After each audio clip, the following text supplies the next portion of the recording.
Shalom, kita berjumpa lagi di materi kita pengembangan diri.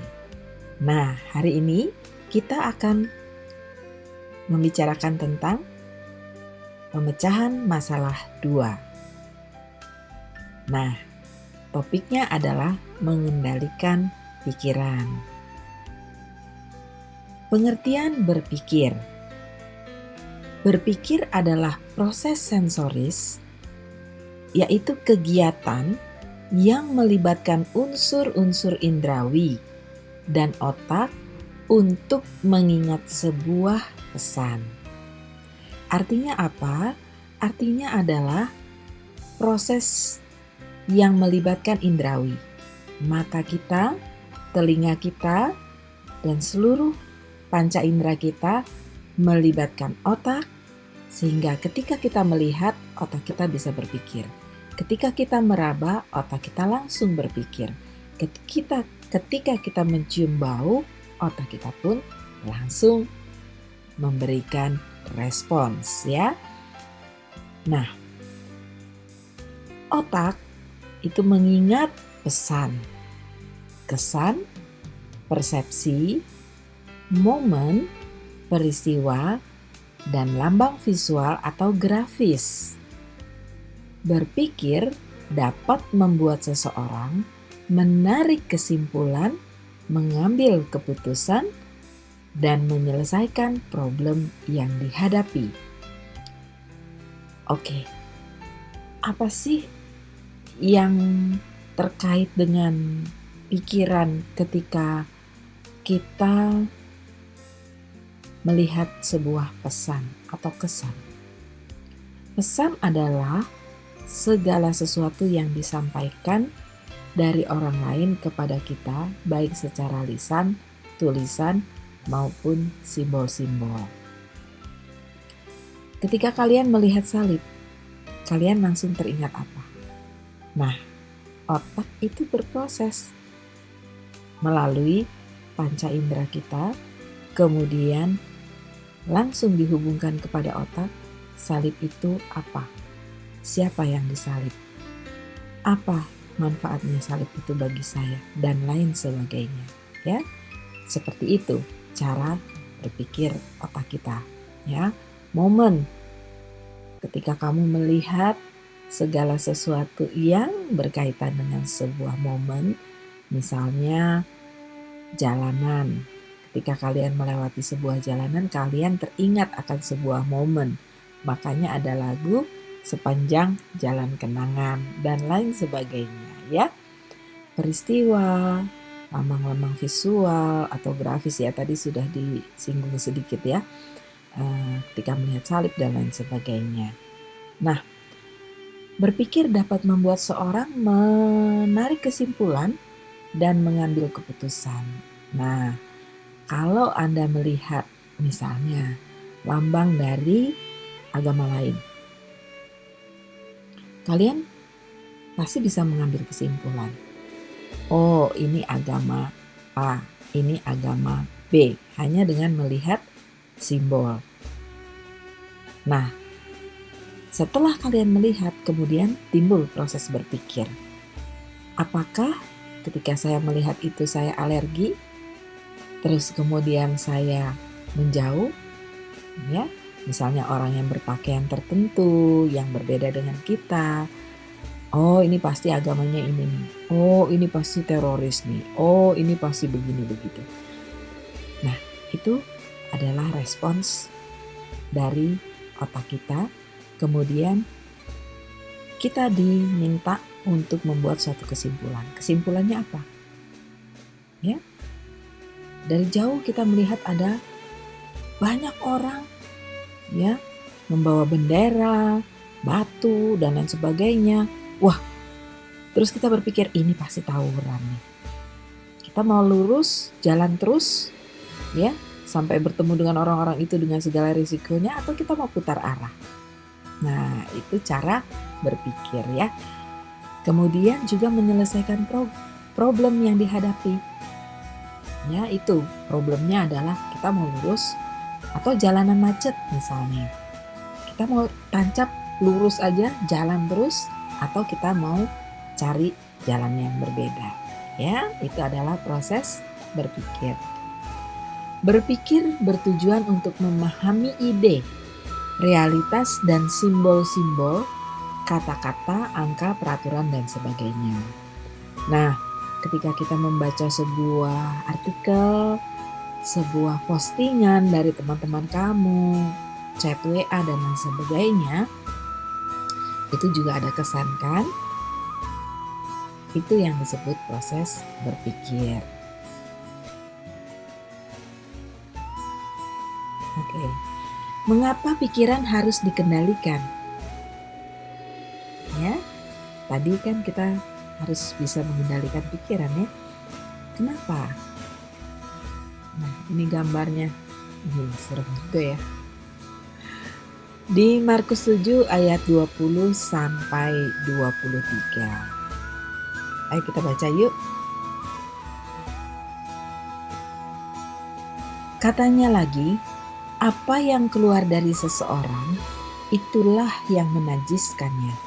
Sebab dari dalam, dari hati orang timbul segala pikiran jahat, percabulan, pencurian, pembunuhan, perzinahan, keserakahan, kejahatan, kelicikan, hawa nafsu, iri hati, hujat, kesombongan, kebebalan.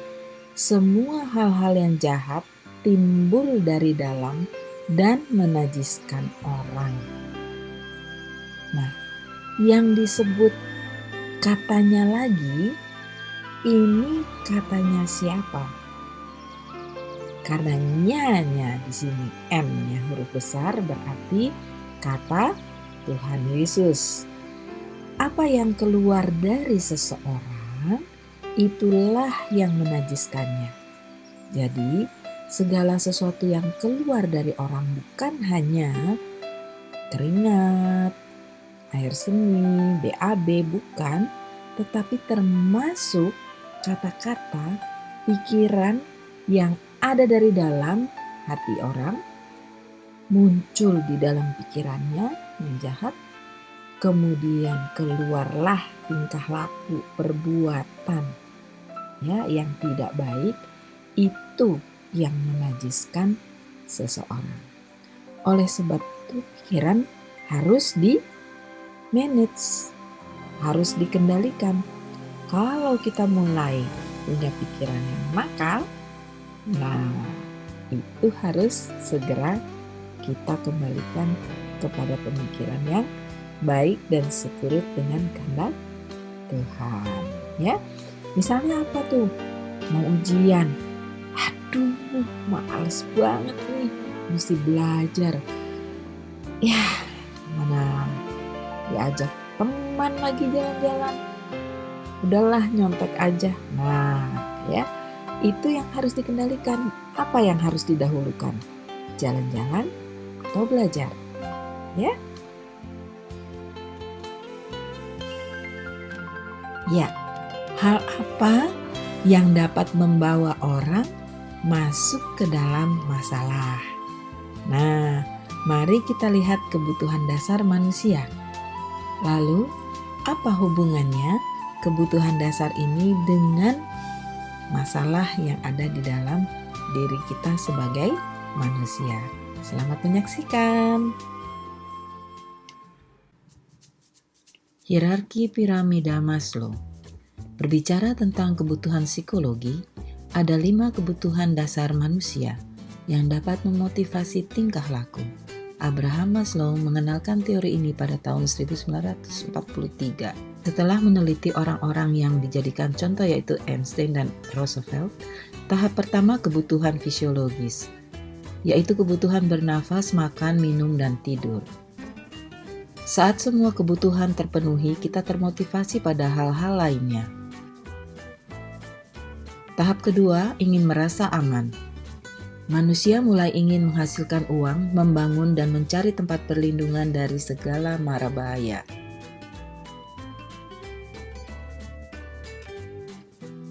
Tahap ketiga adalah menemukan cinta dan kepemilikan. Pada tahap ini, seseorang memutuskan untuk menjalin hubungan sosial dan memperoleh pengakuan sebagai anggota kelompok masyarakat. Di tahap yang keempat ini timbul keinginan untuk mendapatkan penghargaan. Kini waktunya untuk mapan dan mencapai tingkat kenyamanan hidup.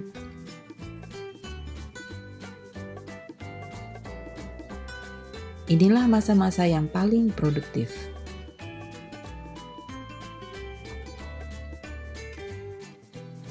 Jika semua tahapan telah dapat dilalui dengan baik, baru dapat ke tingkat yang terakhir.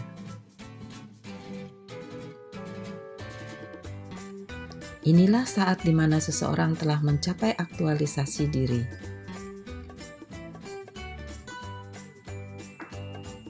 Saat seseorang tidak merasa khawatir lagi terhadap kebutuhan-kebutuhan yang belum pernah dicapainya. Jika Anda seorang pemimpin, gunakan kemampuanmu untuk menolong orang lain mencapai finishing well-nya.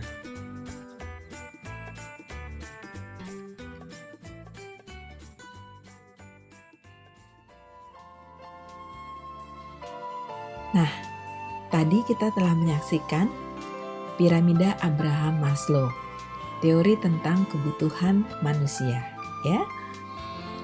Gerald Kaplan mengatakan bahwa suatu krisis terjadi dalam diri orang ketika aktivitas penanggulangan masalahnya tidak efektif. Jadi, orang yang tidak mampu menanggulangi masalahnya secara pribadi akan terjadi krisis di dalam diri orang tersebut. Apa saja krisisnya? Yaitu tekanan atau stres yang berasal dari kebutuhannya yang tidak dapat terpenuhi, dibiarkan secara terus-menerus sehingga meningkat tanpa pernah diselesaikan dengan bijak. Oleh sebab itu, orang yang mau menjadi mahasiswa teologi atau PAK, pendidikan agama Kristen, biasanya di awal pasti ada wawancara ya. Ditanyakan punya problem atau tidak. Harus selesai dulu dengan semua masalah pribadinya. Oleh sebab itu, jika Anda pada waktu itu menyimpan segala sesuatu yang belum terselesaikan, maka di dalam pendidikan Anda pasti akan mengalami hambatan. Bukan saja pada saat Anda dididik di STT, tetapi juga ketika Anda lulus. Ada akar kepahitan yang belum selesai, ya, dan itu akan terus-menerus mengikuti Anda, menjadi beban bagi hidup Anda. Tekanan ini berasal dari pemuasan kebutuhan fisik dan kejiwaan. Tadi kita tahu ya, kebutuhan dasar manusia dari step yang awal hingga yang terakhir. Setiap fase harus selesai.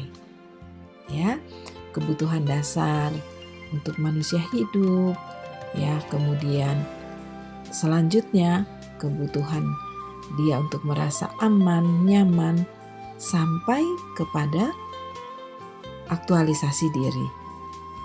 Jika ada salah satu yang tidak selesai, maka Anda tidak dapat sampai ke level aktualisasi diri, sebab Anda akan terhambat di salah satu fase. Namun, jika tingkat spiritualitas seseorang tidak kuat untuk menahan kerasnya tekanan ini, ia tentu akan jatuh ke dalam pikiran dan perbuatan yang tercela. Ya, artinya menyelesaikan bukan kita harus memiliki semua. Ada orang yang tidak mempunyai keluarga, misalnya dia dilahirkan dan dibesarkan di panti asuhan.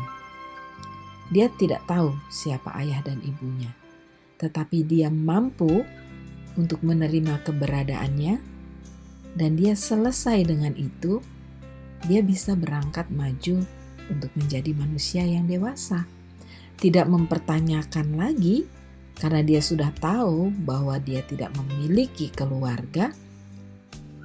Dan ketika dia berkeluarga, dia akan menjadi seorang ibu atau seorang ayah yang baik bagi keluarganya, bagi suami atau istri, dan juga bagi anak-anaknya. Itu namanya selesai. Jadi bukan berarti dia harus memiliki itu. Ada orang yang sampai tua, dia tidak pernah punya jam tangan mewah, dia tidak pernah punya rumah yang mewah, atau bahkan dia selalu mengontrak. Belum tentu dia tertekan. Belum tentu itu jadi problem buat dia. Belum tentu dia tidak mampu mencapai aktualisasi diri. Di saat dia bisa menyelesaikan itu semua, berdamai dengan masalahnya, maka itu tidak menjadi hambatan lagi bagi dirinya. Ya, mungkin saat ini Anda merasakan bahwa ada beberapa bagian yang hilang, yang tidak kamu dapat raih. Mampukah kamu lepaskan itu? Jika tidak, itu akan jadi masalah. Nah, masalah merupakan stimulus atau perangsang atau dorongan yang menyebabkan ketegangan dalam organisme atau diri manusia. Ia menggerakkan untuk memperoleh tanggapan atau penanggulangan yang segera. Jadi, kalau orang yang sudah mengalami tekanan karena masalah yang tidak dapat diselesaikan, itu akan merangsang seseorang untuk berbuat sesuatu. Ya, apakah itu nanti perbuatan yang baik untuk diselesaikan atau tidak? Karena pada dasarnya manusia tidak mampu untuk dibebani dengan permasalahan yang sangat besar. Kita bisa lihat dari kejadian atau kehidupannya murid-murid Tuhan Yesus, di mana mereka juga ada saat-saat tertentu yang menyerah, yang tidak sanggup lagi, sehingga perlu bantuan dari Tuhan Yesus. Ya, itu adalah manusiawi. Itu merupakan tekanan. Salah satu contoh ketika mereka sedang berada di dalam kapal, ya, mereka ketakutan, mereka begitu stres, depresi, sehingga jalan satu-satunya adalah membangunkan Tuhan Yesus, ya, supaya meredakan badai itu. Dan begitu pula dengan kita, ya, ketika kita mengalami tekanan yang luar biasa, pasti kita akan mencari jalan keluar.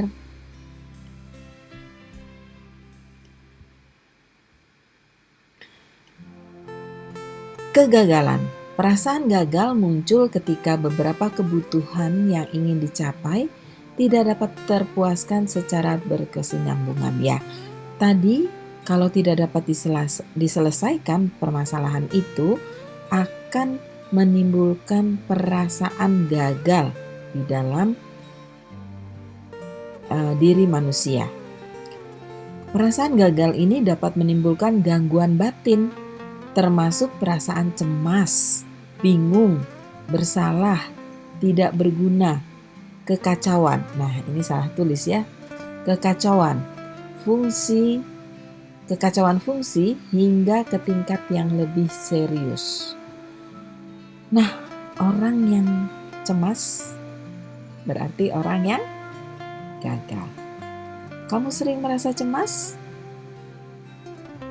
Jangan lagi ya.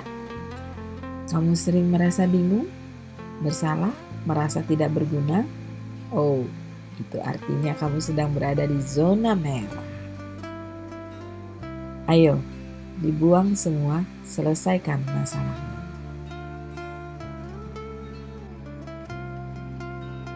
Ketegangan. Ya, jika masalah dan rasa gagal tidak dapat ditanggulangi dengan baik, maka ketegangan akan memuncak. Ketegangan dapat menjadi stimulus yang kuat untuk menarik diri atau bertindak brutal atau di atas ambang kewajaran.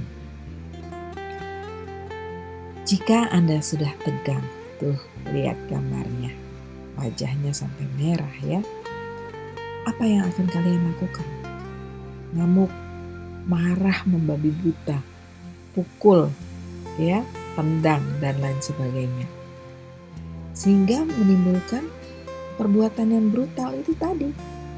Bahkan ada orang yang bisa sampai berpikir untuk menyakiti orang yang dia marahi, kesal, yang menyebabkan dia menjadi tegang, bahkan sampai membunuh, atau justru menjadi pribadi yang menarik diri, tidak mau ketemu orang, tidak mau bicara, ya, jadi pendiam, jadi apatis di dalam kehidupannya dan lain sebagainya ya. Ada berbagai cara orang untuk menghindari atau mencari solusi penanggulangan daripada ketegangannya tersebut.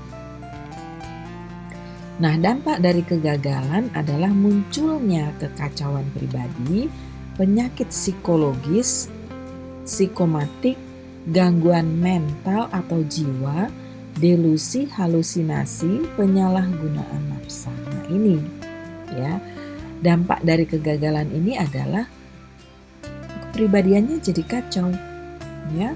Dia punya penyakit psikologis, ya berarti sudah mengarah kepada gangguan ya, gangguan mental, gangguan kejiwaan. Psikosomatik, merasa sakit tapi sebetulnya dia tidak sakit. Kalau diperiksa secara medis tidak ada penyakit ya. Delusi atau halusinasi, ya kadang-kadang suka mendengar suara-suara, suka melihat apa yang orang lain tidak melihat dan lain sebagainya.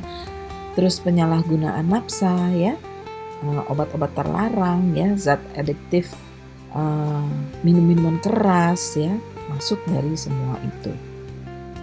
Nah, solusinya apa? Pasti semua masalah punya solusi. Nah, ini ada ibu guru cantik nih di sini. Oke. Counseling, terapi dan doa. Nah, siapa yang bisa melakukan ini adalah dosen bimbingan dan konseling, atau guru bimbingan dan konseling, atau pendeta. Yang melakukan terapi adalah psikolog. Sorry ya, mungkin saya sudah terlalu capek nih. Mestinya ini I bukan O ya, salah ini. Psikolog dan psikiater. Ya, psikolog ini memberikan terapi tetapi tidak memberikan obat. Kalau psikiater ini memberikan obat. Doa, ya Tuhan. Hanya kepada Tuhan, itulah benteng kita. Benteng keselamatan kita. Tetapi bagaimana Tuhan juga memakai orang-orang untuk berbicara, untuk menyelesaikan problematika kita, yaitu lewat dosen itu tadi, guru itu tadi, tetapi yang sudah dibimbing, yang sudah dibekali dengan ilmu-ilmu yang dapat menyelesaikan permasalahan orang. Begitu juga dengan psikolog dan psikiater. Ya, itulah orang-orang yang dipilih Tuhan, yang profesinya itu adalah keahliannya untuk membantu orang-orang yang sedang dalam masalah sulit, masalah yang membelenggu dia, yang akan dilepaskan jika kita sendiri tidak mampu untuk menyelesaikannya. Ya, sampai di sini pertemuan kita. Ingat, buatlah rangkuman dengan baik. Perhatikan semua apa yang telah kita bicarakan tadi. Kalau perlu diulang ya. Saya yakin dan percaya kalau Anda punya masalah, Anda bisa menyelesaikannya. Oke, sampai bertemu lagi di sesi yang berikutnya. Sampai jumpa.